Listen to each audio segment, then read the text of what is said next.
You've been in town about 10 years, huh? You've had a pretty. Yeah, this year's 10. You've penned a lot of good songs and put out a lot of good songs. One song we want to talk about just went gold. When She Comes Home Tonight by Riley Green. Man, what a congrats on a gold song, dude. Seriously. That's crazy. It is pretty crazy. Like, well, the thing that's really the coolest thing about that song to me is it came out in 2017. It never got any playlisting. It never got any radio time. Wow. It never saw shit. Just all organic people finding it and going, I love that song, and then showing their friends, and yeah, that's how you know, like, that was really just a great song, because if you're on radio, like, people are fucking hearing it, if you're getting big playlisting, you're gonna rack up millions of streams, as a byproduct of just being on that playlist. But to get none of that at all, yeah, and then have it grow to gold. Used to be 500,000 copies sold.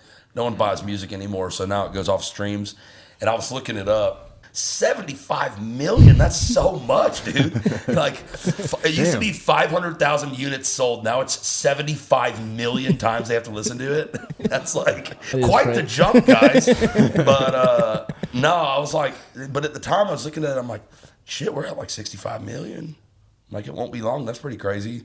And then obviously it hit in October. No one told me. I was looking up this old photo of mine that I couldn't find anymore, but I remembered that they had used it in a Whiskey Riff article. I literally just go and I type in Whiskey Riff Ryan Nelson, and the first thing that pops up is Riley Green, 2 new gold certifications, and it was like, when she comes home tonight, I'm like, what? Like, I just found out from a Whiskey Riff article. I wonder how long it would have took for someone to tell you. Yeah. I'm telling you, man. But when Riley, so Luke, when he signed his big record deal with Sony, Cappy and Luke and that moved. They did their joint venture with Lynn Oliver. They moved to Music Row. And so that left a vacancy in the office, and that's when Riley Green's team came in and took that office. So it went from Luke Muscadine and us to Riley Muscadine and us, which was also sick. I mean, yeah, and I was blessed to be in that situation, which we didn't know what that situation was going to turn into at the time. Yeah. But it turned into, like, all the biggest fucking artists in the game were all in the same building. When Joe Lee, who was Riley's manager at the time, was looking for, people to write with and put Riley in the rooms with. And they had Tyler Reeve, who produced the Outlaws Like Us album, Eric Dillon, and Randy Montana was writing with him. And they were like, hey, do we got any more people? And Matt was like, Jordan Fletcher and Ryan Nelson. And I'm like, well, hell yeah, dude. Thank you. I knew he was somebody. He was on TV shows, and he had some exposure through that stuff. But, like, I hadn't really listened to his music, so I went on and I listened to what he was doing. And I was like, you know what I think he's missing? A fucking love-making jam. I do that a lot with any artist I'm about to write with. I'll go and listen through at least their top 5 songs on Spotify, but sometimes more of their catalog. I'll try to identify, what does this artist need? Like, just go write something that they're missing, So that's kind of the way I approach it. And so I was like, I think Riley Green needs a love-making jam. And so we get in the room. I just meet the guy. We shake hands. We all sit down. Riley goes, I got this title, When She Comes Home Tonight. Remember, I'm going in like love-making jam. And I called Jordan too, and I said, we're writing a love-making jam today, bro.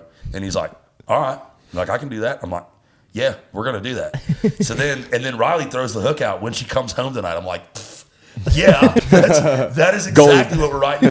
I was so, like, fired up from the serendipitousness of all of us kind of being on the exact same page that I just started firing it off. I was like, 5 a.m. out the door, 8 hours, maybe more staring me down.